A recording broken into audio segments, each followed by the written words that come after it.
What would you do if a criminal mastermind called you up and said, I have your girlfriend, play my game, win all 12 rounds, and maybe she lives? That's not a movie poster tagline. That's the phone call that changes one man's life forever. Welcome back. Today we're breaking down 12 Rounds, a 2009 action thriller that puts one cop through the most brutal, relentless, emotionally exhausting game you've ever seen. Buckle up. Because this ride does not slow down. It's nighttime in New Orleans. A team of FBI agents is watching the streets. They're hunting a man named Miles Jackson, an international criminal. We're talking bombings, murders, even the death of his own brother for messing up a mission. Cold, calculated, ruthless. The FBI has been building this case for years. Tonight, they think they've got him. Meanwhile, across town, a regular cop named Danny is at home with his girlfriend, Molly. She's warm, funny. Can't find my badge. The kind of person who reminds you where you left your badge. Danny's not some superhero.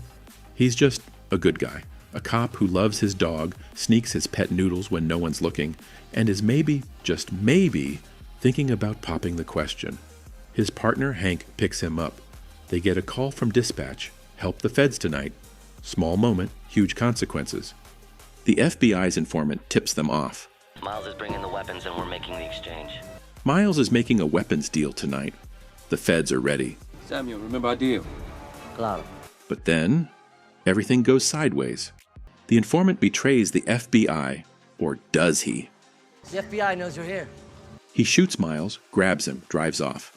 The FBI thinks they've lost their man. But here's the twist. It was all staged. Miles was wearing a vest. He and the informant were working together. Miles escapes. The informant gets stabbed for his trouble. Miles meets his girlfriend, Erica. She's already taken care of the loose ends. He has a briefcase full of diamonds. They disappear into the night. The FBI is left with nothing. Danny and Hank are driving to the scene. Danny glances at the FBI's files. Photos, surveillance footage, a video of Miles dancing with his girlfriend, Erica. Then, at a red light, Danny looks over and sees her. Erica, in the car next to them. He tells Hank, follow her. They pull her over. Hank does his thing. A little too friendly, honestly. Danny circles the back of the car and tells her to pop the trunk. I'm gonna need you to pop your trunk. The trunk flies open. Miles springs out, guns blazing. Hank takes a bullet. Not fatal, but he's down. Erica speeds off. Danny takes off on foot. Through alleys, through someone's house, across a road. He loses his gun to a dog. Yes, a dog, but doesn't stop. He sees the car coming at him. He shoves a parked boat into their path. They crash. Danny holds Miles at gunpoint. Erica tries to run. A car comes out of nowhere. She doesn't make it. Miles is in shock, then rage. He looks at Danny and says, I'll remember you. And he means it. 12 months pass. Danny and Hank got promoted to detectives. To my partner. 1 year ago tomorrow, we made detective. They're out at a pool hall, blowing off steam. Hank is flirting with everyone. Danny is quiet. He still feels guilty about Erica. He goes home. Molly heads out for her night shift at the hospital. There's a broken pipe flooding the bathroom. A plumber named Phil shows up. Normal Tuesday. Then Danny's phone rings. The voice on the other end is calm, almost casual. Hi, Danny. I escaped from prison. Happy anniversary. Miles is back. Danny runs outside, badge and gun in hand. He's scanning every shadow. Miles tells him, Please, shut up. You killed the love of my life. So I'm going to take yours. Then, boom! Danny's car explodes. His house explodes. Phil the plumber doesn't make it. Danny is thrown to the ground. His ears ring. His house is gone. Everything is gone. Miles gets back on the line. That was round 1. There are 12. Find Molly, if you can. He has Molly. Danny sprints toward the ferry station. Molly is already on board. He can see the boat pulling away. He's screaming her name, but the engines drown him out. He commandeers a car and races to the other side of the river. He shuts down the station. Calls Hank. Gets backup. No Molly. Miles has her. Molly Porter's phone? Let me talk to her. Round 2. Done. Daddy, please, we're in a silver bay. The game continues. Round 3 sends Danny back to the exact spot where he first caught Miles. the street where they pulled Erica over. On the wall, graffiti with coordinates. Those coordinates lead to the firehouse where Danny's brother Dave works. Danny calls Dave. Evacuate. Now. With seconds on the clock, a cell phone rings inside a nearby store. Danny answers. Miles' voice. Good. You bought yourself more time. Round 4, a building is on fire. Top floor, 2 safety deposit boxes. One is the clue, one is a bomb. Danny has 20 minutes. The FBI shows up. Agent Aidan, cold and calculating, tells Danny to work with them. Danny doesn't trust him, but he has no choice. He runs into the burning building with Dave's fire crew. They find the boxes, but both have timers counting down. Round 5 starts mid-round. Miles calls and says, "Get to the wharf in 7 minutes or the bomb goes off." Danny looks out the window. He's on a high floor. He spots a massive spool of cable. He throws the cable out the window, climbs down, runs out of cable. Let's go. He crashes through scaffolding, hits the ground, and hijacks a fire truck. He tears through the streets of New Orleans, wrong way, red lights, full destruction, and reaches the wharf with seconds to spare. He grabs the bomb and throws it into the water. It explodes harmlessly beneath the surface. He's still breathing, barely. Round 6. A hotel room keycard. Danny, the FBI, and SWAT sweep the building. The room is empty, but there are photos of Molly, gagged and tied up. Miles left a message on a security camera. "We are still here." A man named Willie leads Danny to a hidden elevator. As they rise, a charge disables it. The elevator is going to freefall to the bottom, 60 seconds. Danny climbs out the top hatch. Willie is too heavy to pull up in time. The bomb goes off. The elevator drops. Willie doesn't make it. Danny walks out of the hotel, shattered. Round 7. A picture of a lonely man. A post-it on the back reads an intersection. Danny goes alone. He finds a bus. Bus 5050.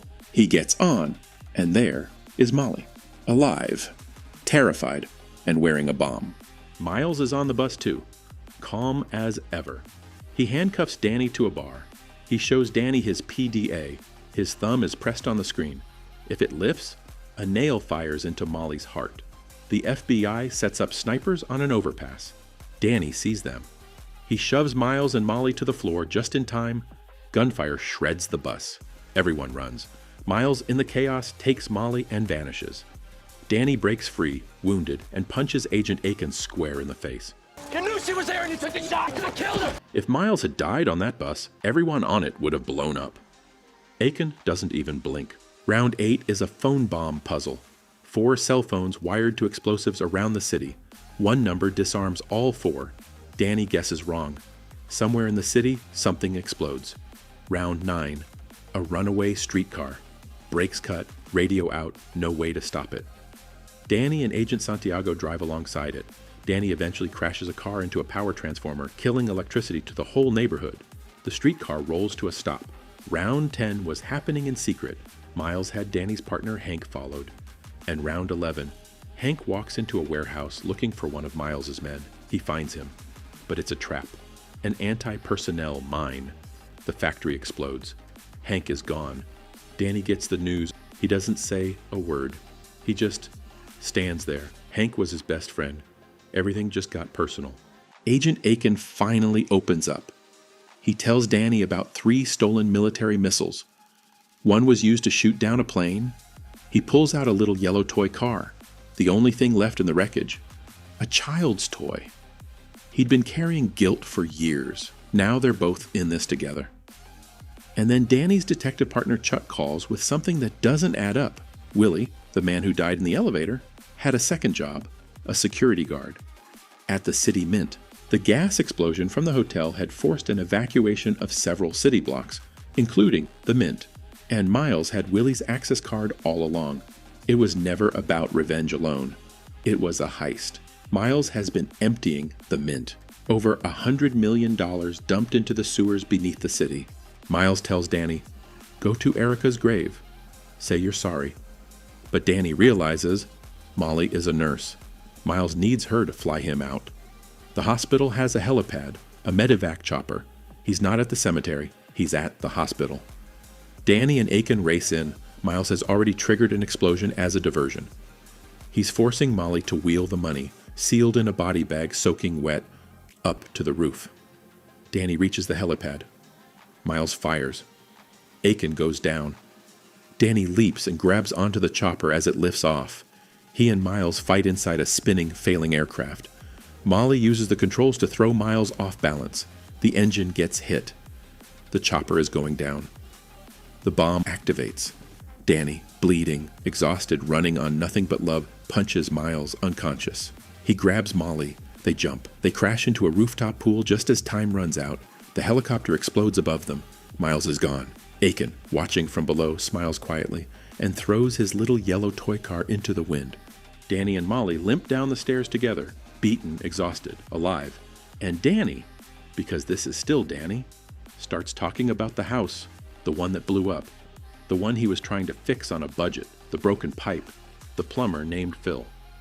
Molly laughs, because sometimes that's all you can do. 12 Rounds is a movie that knows exactly what it is. It's loud.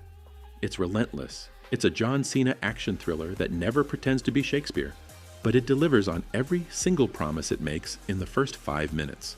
Tension, twists, stakes, and one man refusing to give up no matter what gets blown up next. If you've never seen it, it's worth the watch. If you have, now you remember why. That's the recap.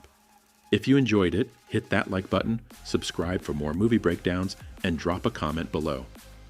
Which round do you think was the most insane? See you in the next one.